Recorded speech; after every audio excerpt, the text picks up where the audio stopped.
Suggestion that this lawyer was taken out into the desert at gunpoint. Well, that's asinine in a nutshell. We don't take anybody anywhere at gunpoint. We don't threaten anybody. Well, I'm not suggesting that you did it personally, but as a result of taking up this case, she says that she was taken out and threatened and played obscene tapes. Well, what is the... Well, who did it? I mean, who is supposed to have done Who's this? supposed to have done this to her? Well, she believes it was done on your behalf. Oh, that's stupid. It's absolutely untrue. Just ridiculous. It's that kind of stuff. It's that kind of stuff that is causing all the misery. And it's a witch hunt in the classical sense, just as the witch hunts that took place here in England and in Salem, Massachusetts in the United States. So, in a nutshell, it is, that's what it is. In a nutshell, okay? Okay, so the spell of 2 words, okay? This is, just so you know, this is literal magic, right? This is real magic. This is how it works. Psychological operations. That's magic, man. Like it, brainwashing. That's how it works. It's what it really is. How the witch hunt narrative became the perfect weapon. Now, what is the witch hunt narrative? Okay. In the context of the Satanic Panic, few rhetorical devices have proven as effective or as durable as the phrase witch hunt. It's a witch hunt. 2 words. That's all it took. 2 words that, when deployed at the right moment and repeated often enough, could reframe an entire national conversation. The term was applied broadly to the wave of satanic ritual abuse allegations that swept the United States throughout the 1980s and into the early 1990s. And its function was deceptively simple: to compare the people making accusations of ritual abuse to the Puritan mobs of colonial Salem, Massachusetts, and by extension, to cast the accused as innocent victims of collective hysteria. Right? Like, it's so fucking frustrating. The witch hunt narrative, at its core, is a rhetorical framework that redefines the roles within a controversy. It takes the accusers, parents, children, therapists, law enforcement, and repositions them as irrational aggressors. It takes the accused, sometimes individuals, sometimes entire institutions, and repositions them as persecuted innocents. And it takes the allegations themselves, no matter how specific, how numerous, or how disturbing, and recategorizes them as the product of mass delusion. Once the frame is accepted, the conversation is effectively over. You are no longer debating whether crimes occurred. You are debating whether the people who reported them have lost their minds. This is not a new tactic. The phrase witch hunt has been used throughout modern history to delegitimize investigations, movements, and accusations that threaten powerful interests.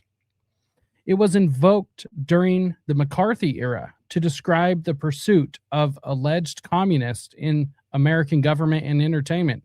Well, good thing that there was never any communists, because, you know, that might lead to, you know, what we have now. Oh, geez. It has been used by politicians on both sides of the aisle to dismiss investigations into their conduct. It is, by design, a thought-terminating cliche, a phrase that short-circuits critical thinking by replacing analysis with analogy. And in the case of the Satanic Panic, it worked spectacularly. How it was deployed. So to understand how the witch hunt label was applied to the Satanic Panic, you have to understand the landscape it was applied to. By the mid-1980s, allegations of ritualistic child abuse were surfacing in communities across the country. These were not abstract claims. They were, they involved named perpetrators, specific locations, and children who were providing detailed, often disturbingly consistent accounts of abuse. Law enforcement was investigating. Prosecutors were filing charges. Parents were terrified. The McMartin preschool case in Manhattan Beach, California, became the most prominent example. Beginning in 1983, hundreds of children from the preschool, mind you, of all ages, children of all ages, even young adults who previously had went there. Beginning in 1983, hundreds of children from the preschool disclosed accounts of sexual abuse, ritualistic activity, and the involvement of multiple adults. The case would become the longest and most expensive criminal trial in American history at the time, ultimately resulting in no convictions. The Fales Acres daycare case in Malden, Massachusetts, saw the Emerald. I'm not sure how to pronounce their name. I'm not sure how to pronounce their family name. Saw this family convicted of child abuse based on the testimony of children who described ritualistic elements in their abuse. The Kern County cases in California involved multiple families accused of organized child abuse rings, with children again describing ritual components. And in West Memphis, Arkansas, 3 teenagers were convicted of the murders of 3 young boys. Stevie Branch, Christopher Byers, and why can't I remember the third child's name?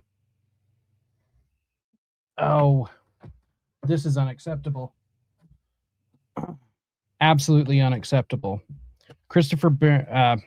Stevie Branch, Christopher Byers, and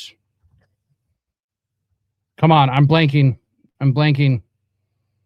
Okay, sorry. Steve Branch, Christopher Byers, and James Michael Moore.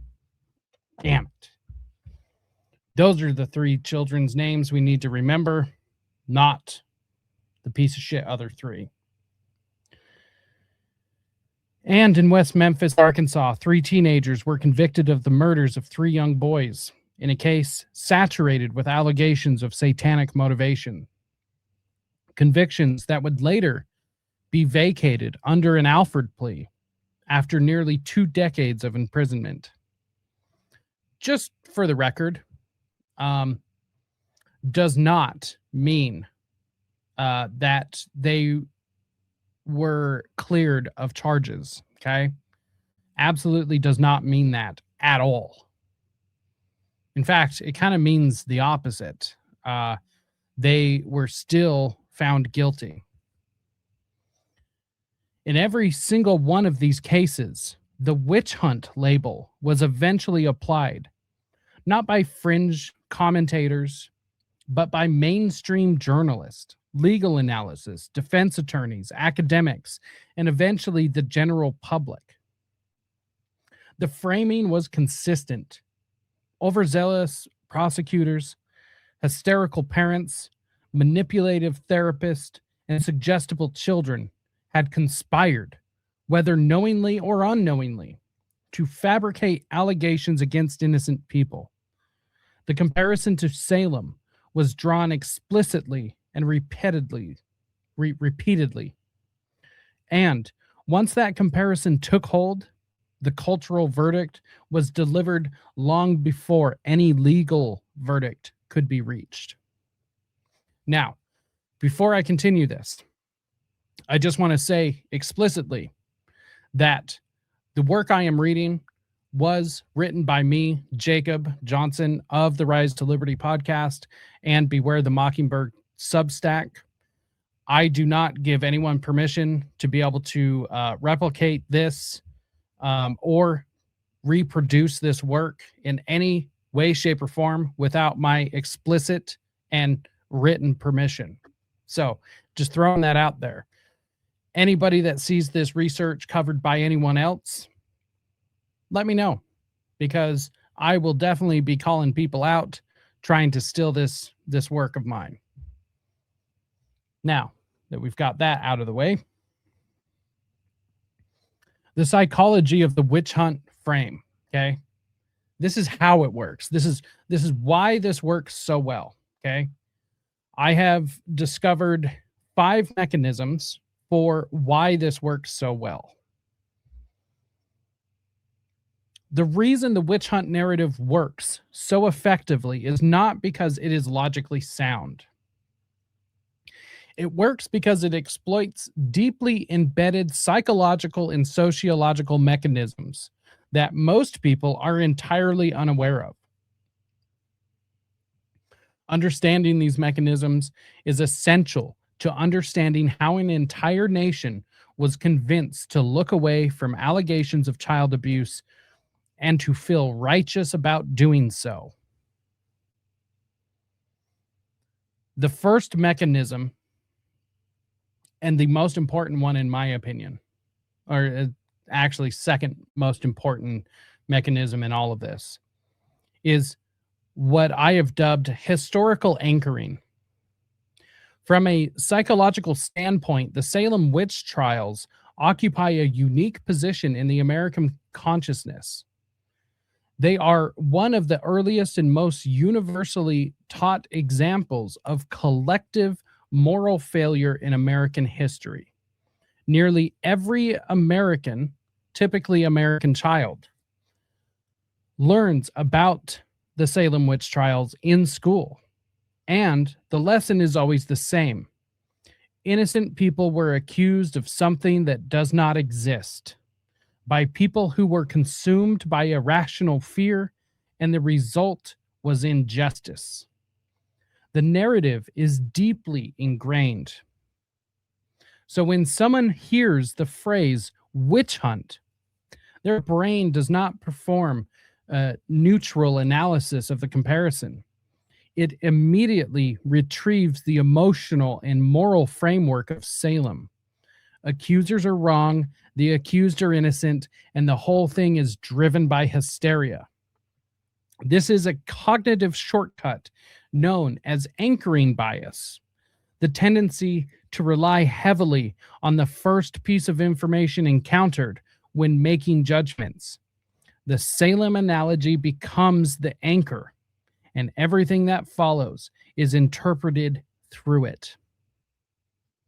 I mean, how is it that we as Americans, and like I said, I think this happens in Canada too. I have not been able to confirm it, but how is it that we were all taught this in grade school, right? Like, when I was on the Underclass podcast with friend of the show, Austin Picard, I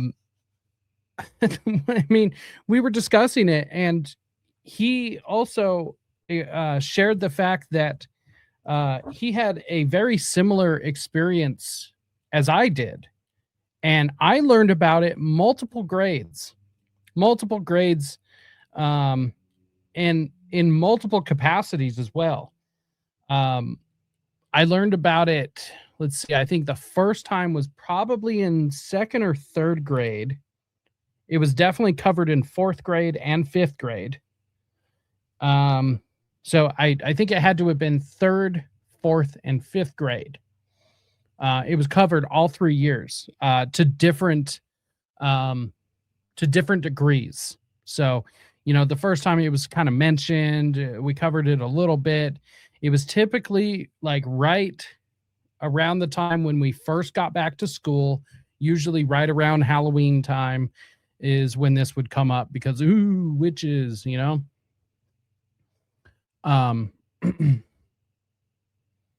Yeah. Salem, in my mind, makes me think about witches accusing innocent Christians of their own crimes, says Tim West. I agree with that. Yeah, totally. So this is the first mechanism of why this works to begin with. Now, before I move on to the second mechanism, which everyone can see here, at least part of it.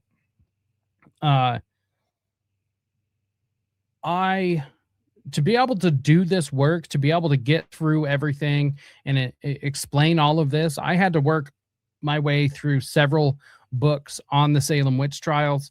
I also had to work through several of Michael Aquino's writings, which I'll tell you right now made me want to delete myself. Honestly, it's not that he's a bad writer, it's that he's insufferable. Like, he is absolutely fucking insufferable. So just saying, it took a long time to get through this and to understand this, which is why I don't want anybody replicating this. I don't mind people using parts of this as long as they credit me. I have no problem with that. But anyone that steals this, I'm going to be pissed. I'm going to be absolutely fucking pissed. And I do not give anyone permission without explicit permission to replicate any of this. I'll probably repeat that a couple more times. The second mechanism is the exploitation of social conformity. In sociology, this is well documented through the work of Solomon Asch and his conformity experiments, as well as Elizabeth Noel Newman's theory of the spiral of silence. Once the witch hunt label gains enough cultural traction, once enough journalists, academics, and public intellectuals repeat it, a social pressure forms around it. People who might otherwise ask questions, who might otherwise look at the evidence and say, something doesn't add up, begin to self-censor.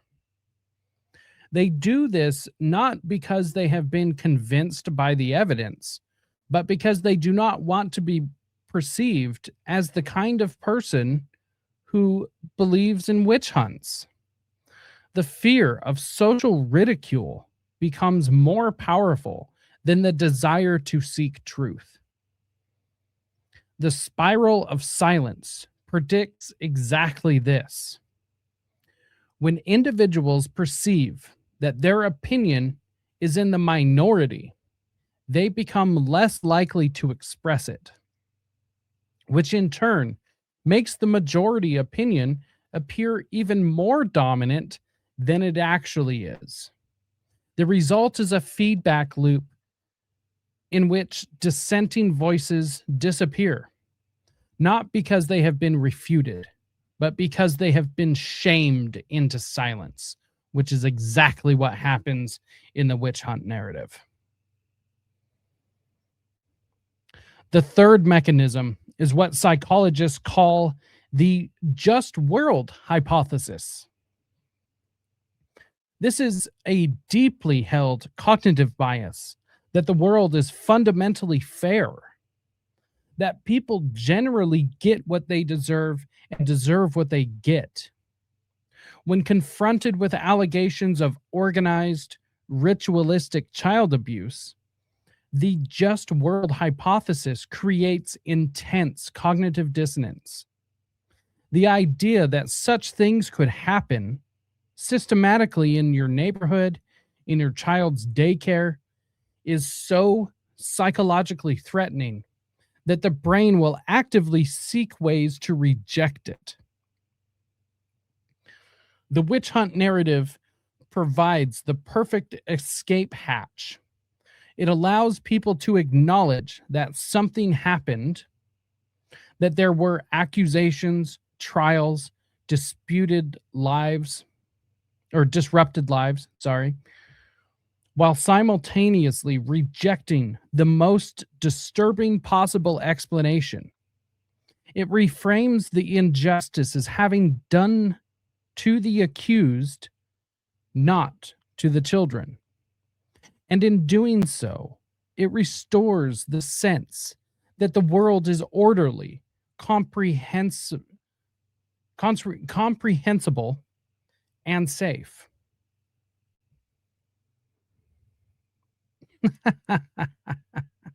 This is exactly what Jonah Barnes is suffering from. This is correct.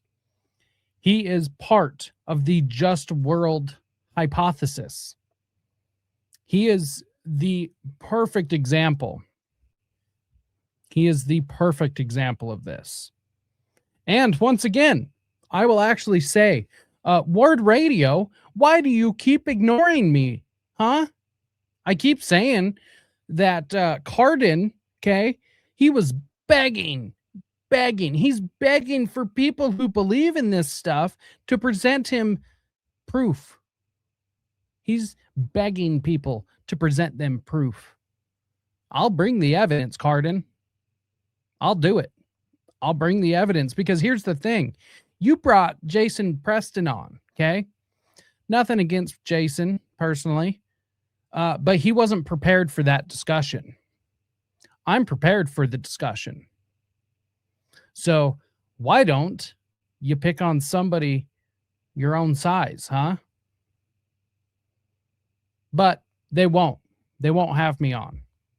They won't even acknowledge that I exist. And why is that? Because I'll be able to put them to shame. But also, anytime that they want to come on, Jonah Barnes and Cardin are both welcome on my platform anytime to be able to come defend their position. The position of so-called devout Christians who have to rely on the Gray faction, who have to rely on Satanist sources in order to prop up their bullshit narrative. Now let's get back to this. The fourth mechanism of the witch hunt narrative is the role of repetition and the illusory truth effect. This is one of the most well-documented phenomena in cognitive psychology. The more frequently a statement is repeated, the more likely people are to believe it is true, regardless of whether it is whether it actually is. The phrase witch hunt was not used once or twice in the context of the Satanic Panic. It was used thousands of times in newspaper headlines, in television segments, in legal commentary, in academic papers, in books, in casual conversation. Each repetition reinforced the frame. Each repetition made the comparison to Salem feel less like an analogy and more like an established fact. Over time, the phrase stopped functioning as an argument and started functioning as a label, a shorthand that required no further explanation or justification. It just simply was.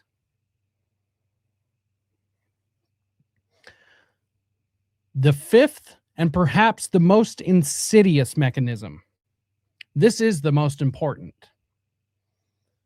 is the identity protective cognition. Identity protective cognition.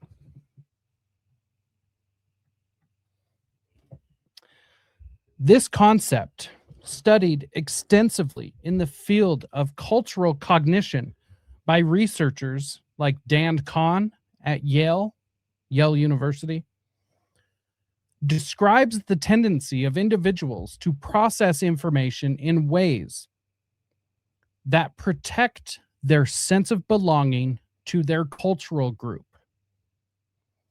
Once the witch hunt narrative became the dominant position among educated, secular, mainstream cultural voices, journalists, professors, legal scholars, television producers, it became entangled with identity. To reject the witch hunt framing was to align yourself with the people the narrative had already discredited. Fundamentalist Christians, overzealous prosecutors, and hysterical parents. To accept it was to signal that you were rational, educated, and above the fray. The result was that the witch hunt narrative became self-reinforcing. Not just through repetition, but through social identity. Questioning it carried a social cost. Accepting it carried a social reward. And under those conditions, the truth of what actually happened to the children at the center of these cases became almost irrelevant. Now, how is this game played? How is the witch hunt narrative used? Okay. I'm going to take you through a step-by-step of how the psychology of what I just explained is actually applied in real life. How is it done to people, right? How did this happen? How is it used? How the game is played, a step-by-step breakdown. Now that we understand the psychological machinery operating just beneath the surface, let's walk through how this actually plays out in practice. Because this is not random. It is not organic. It follows a pattern, a very well-established pattern, through what Michael Aquino established in Mind War. It follows a pattern. And once you see the pattern, you will never unsee it. Step 1, the label is introduced. As soon as allegations surface that are disturbing enough to threaten institutional credibility or powerful enough people, the phrase witch hunt enters the conversation. It does not arrive through grassroots disclosure. It is introduced by defense attorneys, by media commentators, by opinion columnists, by academics, with institutional backing. It is introduced by people with platforms, and it is introduced early. Step number 2. The accusers are reframed as aggressors. The parents who reported concerns become hysterical, absolutely hysterical. You're panicking. I'm panicked. The therapists who worked with the children become manipulative. The prosecutors who filed charges become overzealous. The children who disclosed abuse become coached, manipulated, easily led. Take your pick. Notice that each of these reframings serves the same function. It transfers moral culpability from the accused to the accusers. The people who raised the alarm are now the ones that are on trial. Step 3. The historical analogy is cemented. Comparisons to Salem are made explicitly and repeatedly. Articles reference the trials of 1692. Documentaries draw direct parallels. The implication is unmistakable. You're panicking. Just as the people of Salem accused their neighbors of witchcraft, something that does not exist. Okay? Witchcraft doesn't exist. So too are these modern accusers fabricating crimes that did not occur. The analogy is powerful precisely because it is familiar and because it carries a built-in moral lesson that everyone already agrees with. witch hunts are bad, and the people who participate in them are either foolish or malicious. Step number 4. The evidence is buried beneath the narrative. This is the critical step. Once the witch hunt frame is established, individual pieces of evidence stop being evaluated on their merits.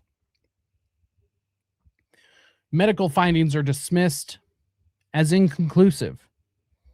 Children's testimony is dismissed as contaminated. Corroborating accounts from multiple unconnected children are dismissed as the product of shared, suggestive interviewing techniques.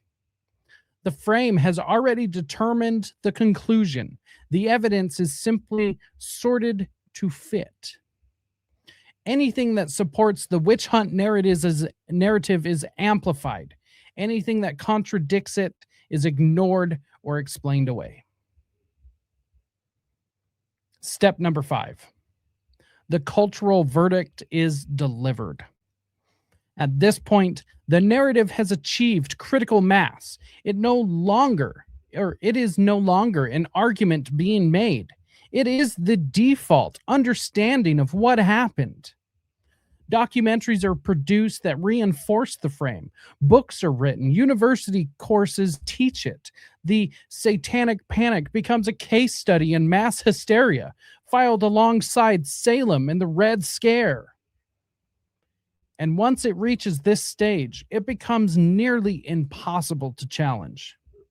Because challenging it requires not just presenting new evidence, but dismantling an entire cultural consensus that people have built their understanding of this period around. And that's what we're trying to do here, folks. Seems like a big task, right? I don't give a shit. I'm here for it. Because this has to change. This is why I'm trying to teach people about this. This is super important. And people need to understand how this works. So, once again, a step-by-step breakdown. Step 1, the label is introduced. Step 2, the accusers are reframed as aggressors. Step 3, the historical analogy is cemented. Step 4, the evidence is buried beneath the narrative. And step 5, the cultural verdict is delivered.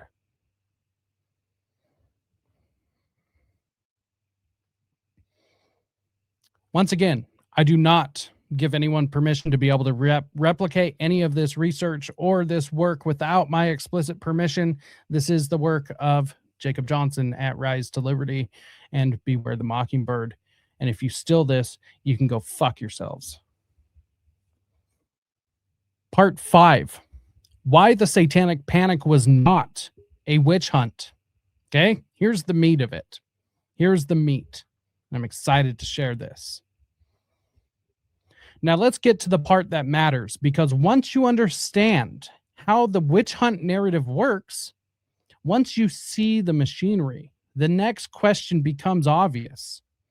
Does the comparison actually hold up? And the answer, when you look at it honestly, is no. It does not. Not even close.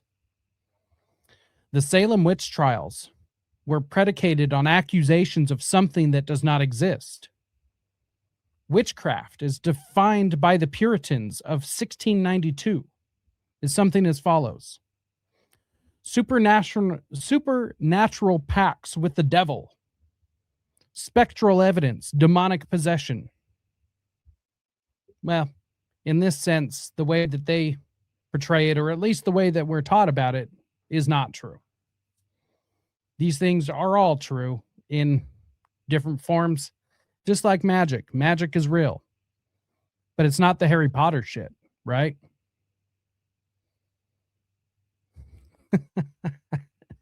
That's fucking funny. The only plagiarist you have to worry about is Jonah Barnes, and he won't touch this. It's hilarious, and it's true. It's true. Jonah Barnes is a plagiarist and a liar. So all of these things do exist. Supernatural pacts with the devil, spectral evidence, demonic possession. I mean, these things do exist. It's just not in the way that you think. Magic exists. Brainwashing is a thing. Brainwashing exists. There's science behind it. That is magic. Just is what it is. It's just not the Harry Potter shit that people wish it was. Not you fine people, but other people, normies, I guess. So these things are not real. They say there were no victims of actual witchcraft in Salem because witchcraft, in the way that it is being described, cannot be perpetrated. The accusations were, by definition, false. Not because the accusers were necessarily lying, even though I think they were, but because the crime they were describing was a physical impossibility, which is true. The Satanic Panic, by contrast, involved allegations of crimes that are not only possible, but thoroughly documented throughout human history. Child sexual abuse, physical abuse, psychological torture, and organized criminal activity. These are not supernatural claims. These are not accusations of spectral evidence or demonic flight. These are accusations of adults harming children. And to compare people who reported these crimes to the accusers at Salem is not just intellectually lazy, it is grotesque. It equates the reporting of child abuse with the prosecution of innocence. And in doing so, it performs exactly the function it was designed to perform. It makes you feel foolish for even considering that the allegations might be true. It also allows for the perpetrators of child abuse to be able to keep abusing. It silences the millions of voices that try to come forward, that try to expose the abuse, that try to expose this organized cabal of Satanists, whether they are outward Satanist or they're just criminals. Either way, it is all satanic. It's satanic in nature because it's satanic to abuse a fucking child.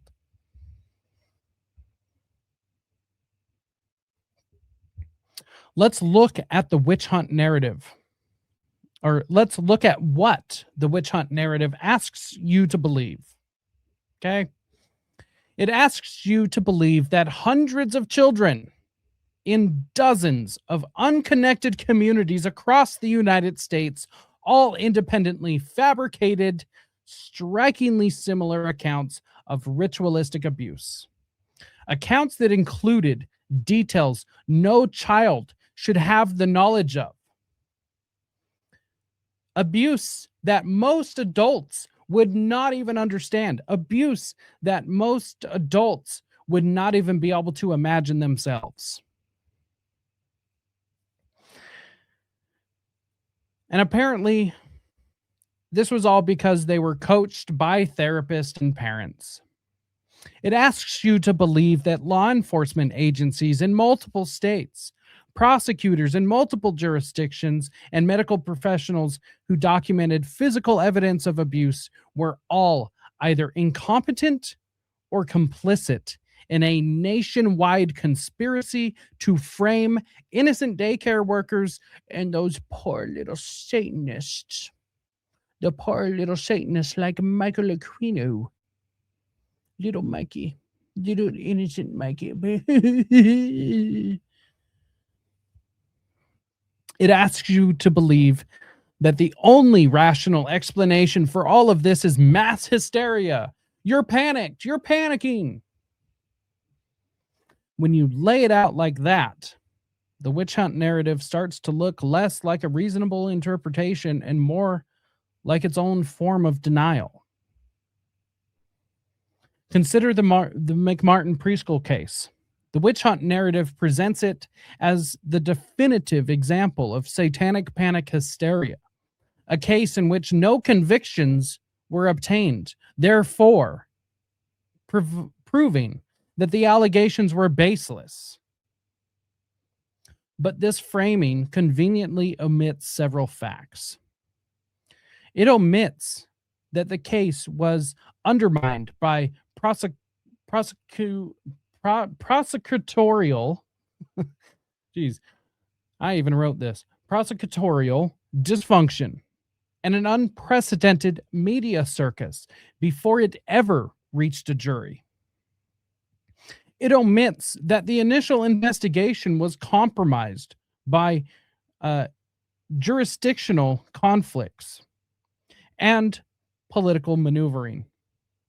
It omits that many of the children's disclosures were consistent with one another in ways that suggestive questioning alone cannot adequately explain.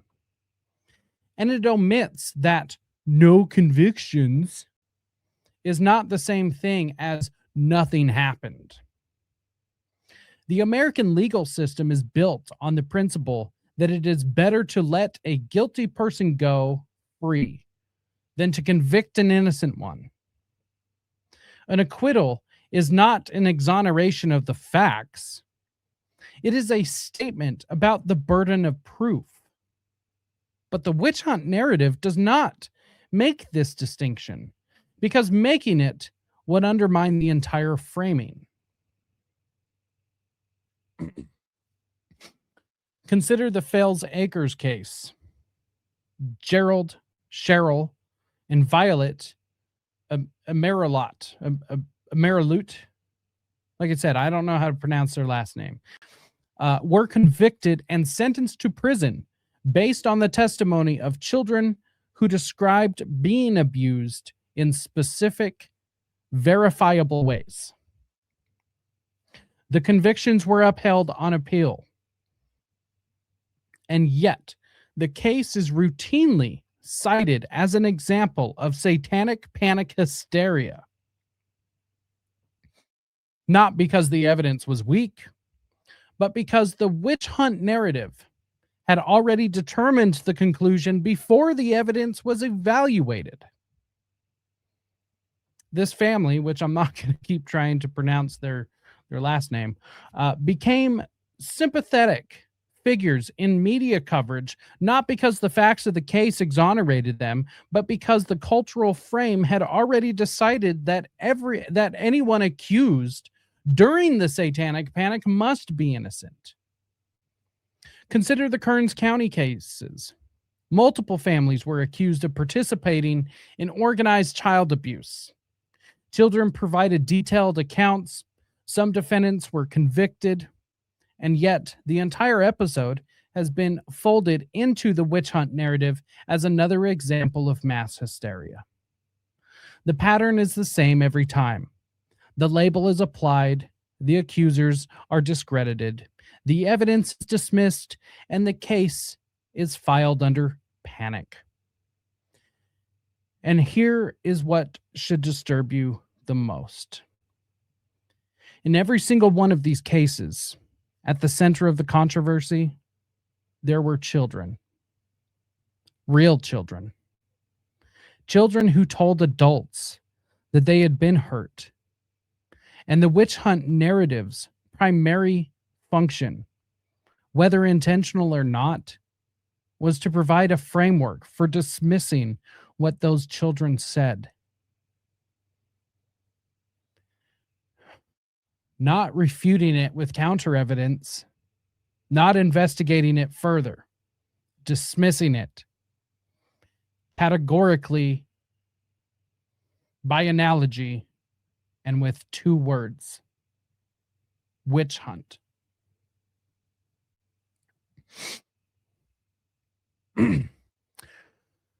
How to spot the witch hunt narrative. Once you understand the mechanics, spotting this narrative in the wild becomes remarkably easy. It follows the same playbook every single time, and it is not limited to the satanic panic. You will find it deployed wherever allegations threaten institutional power, and once you learn to recognize it, you will start seeing it everywhere. Look for the label arriving before the analysis. If the first response to a set of serious allegations is a historical comparison rather than the examination of the evidence, you are likely watching the narrative being deployed. Legitimate skepticism engages with the facts first. The witch hunt narrative skips the facts entirely and goes straight to framing. Look for the systematic discrediting of accusers. If every person who raised an alarm is being described in pathologizing language, hysterical, manipulative, overzealous, coached, or my favorite from David Levitt, mentally ill, mentally unwell. Ask yourself whether these characterizations are based on documented behavior or whether they are functioning as narrative devices designed to preempt the evidence. Look for the conflation of not proven with disproven. This is one of the most common and most dangerous sleights of hand in the entire playbook. A case that fails to result in conviction is not the same as a case in which no crime occurred. A retraction statement is not the same as a fabricated one. An acquittal is not the same as exoneration. But the witch hunt narrative treats all of these as interchangeable, because distinguishing between them would complicate the frame. And most importantly, look for who benefits. Every narrative serves someone's interest. So ask yourself, who benefits from the widespread belief that the satanic panic was nothing more than a witch hunt? Who benefits from the cultural consensus that ritualistic abuse is a myth? Who benefits from the framework that automatically discredits anyone who makes such allegations? The answer to that question should make you deeply uncomfortable. The lasting damage. The witch hunt narrative did not simply end with the satanic panic faded from the headlines, or when the satanic panic faded from the headlines. It calcified. It became the accepted historical interpretation of an entire era. And the consequences of that calcification are still being felt today. The most immediate consequence was the chilling effect it had on the reporting and investigation of child abuse.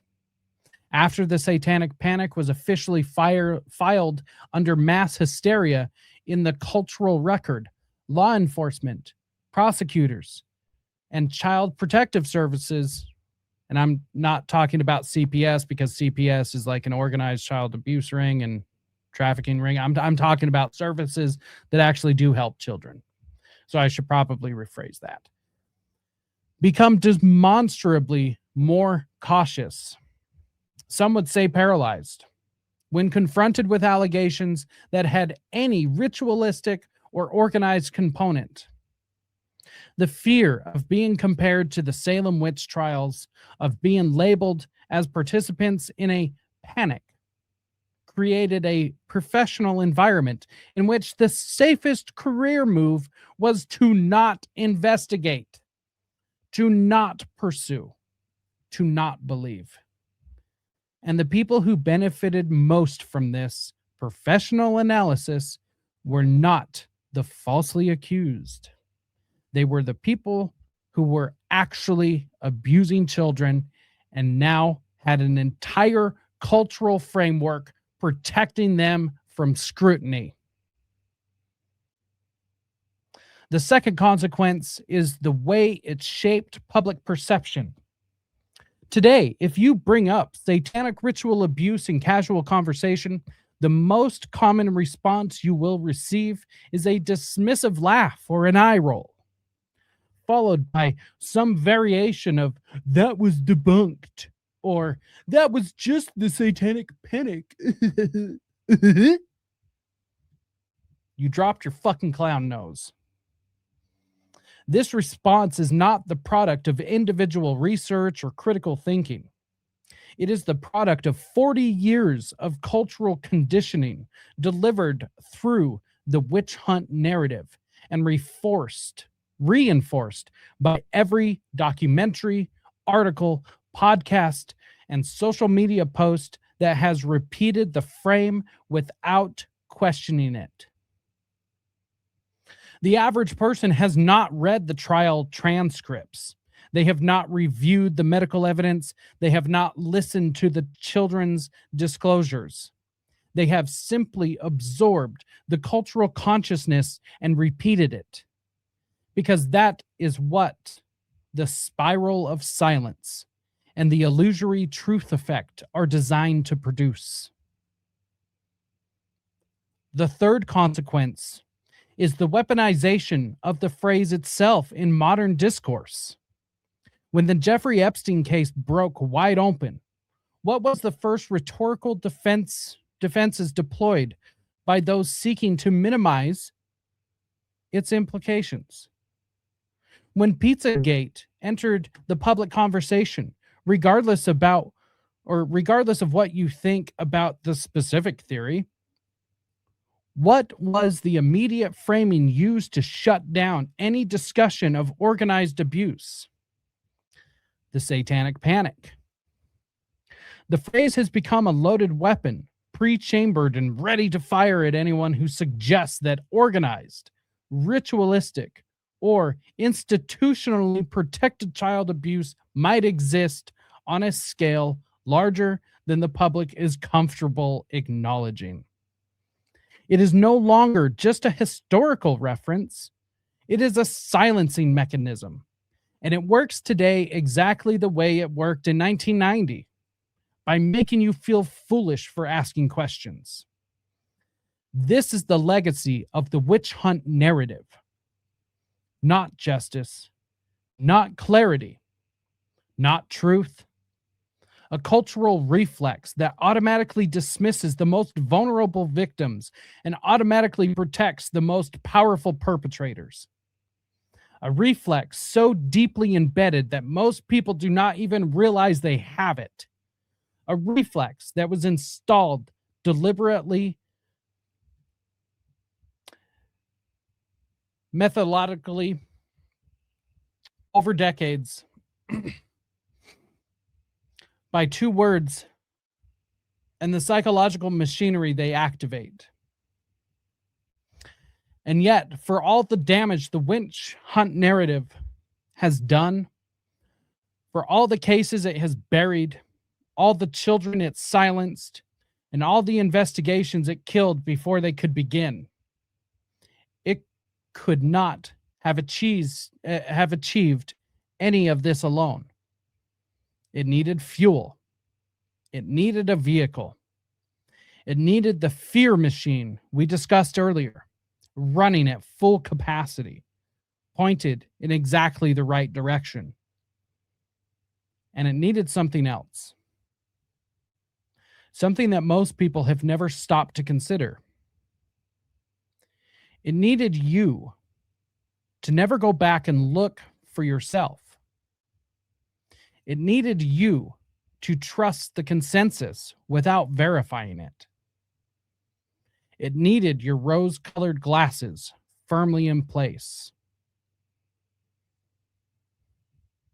And what we do here, what I have been trying to do by exposing the very witch hunt narrative that we have been discussing,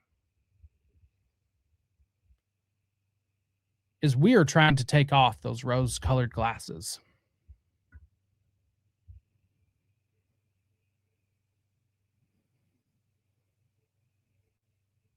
Suggestion that this lawyer was taken out into the desert at gunpoint. Well, that's asinine in a nutshell. We don't take anybody anywhere at gunpoint. We don't threaten anybody. I'm not suggesting that you did it personally, but as a result of taking up this case, she says that she was taken out and threatened and played obscene tapes. Well, what is the... Well, who did it? I mean, Who is supposed to have done Who's this? supposed to have done this to her? Well, Or she just- believes it was done on your behalf. Oh, that's stupid. It's absolutely untrue. Just ridiculous. It's that kind of stuff. It's that kind of stuff that is causing all the misery. And it's a witch hunt in the classical sense, just as the witch hunts that took place here in England and in Salem, Massachusetts in the United States. This has been a breakdown of exactly what the witch hunt narrative is and how it works. I hope that each and every single one of you are able to take this information and be able to apply it. That was the whole point of doing this. The whole point is to expose this for exactly what it is, because we live in a world that has been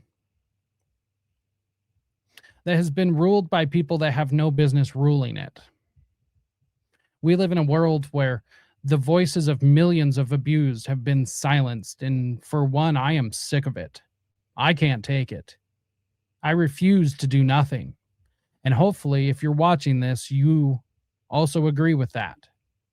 That we cannot live in a society where these ideas and these things are perpetrated, and then people who actually call it out are demonized for that. I agree 100% that we should not imprison, or we should not accuse those who are actually innocent. I agree absolutely, wholeheartedly. I also agree with innocent until proven guilty. But when those are actually proven guilty, we do not dismiss it. We do not let them out to just wandering society. We do not allow them to continue to perpetrate these crimes. So hopefully you have found this worthwhile. Like I said, I will be turning this into a Substack article. It will be a companion. I will do a more formal presentation of this article. But hopefully this is something you guys have enjoyed. And if you enjoy the work that I do, I need all the help possible. So make sure and hit that like, share, subscribe. Make sure and head on over to allmylinks.com/rise to liberty. If you can, if you have the opportunity to, please donate. I'm supported by viewers and listeners like you. Head on over to ko-fi.com/rise to liberty. Donate if you can. That's basically a tip jar. Head on over to Beware the Mockingbird, which is where this article will be posted. Make sure and subscribe. Make sure we don't lose touch. Head on over to risetoliberty.store and pick up some merch if you have the ability to. And if you don't, or if you do, either way, hit the like, share, subscribe, share the show, cut this up and share it with people. Get it out there. Get this information out there. Just make sure and tag me in it. And I think that's it for today. I hope you all have a very wonderful weekend. Make sure and hug your family members tight. I'll say a prayer for all of you. Thank you so much for joining me on another episode of Rise to Liberty. And we will be back next week. We will be back Monday. So until next time, stay free, my friends.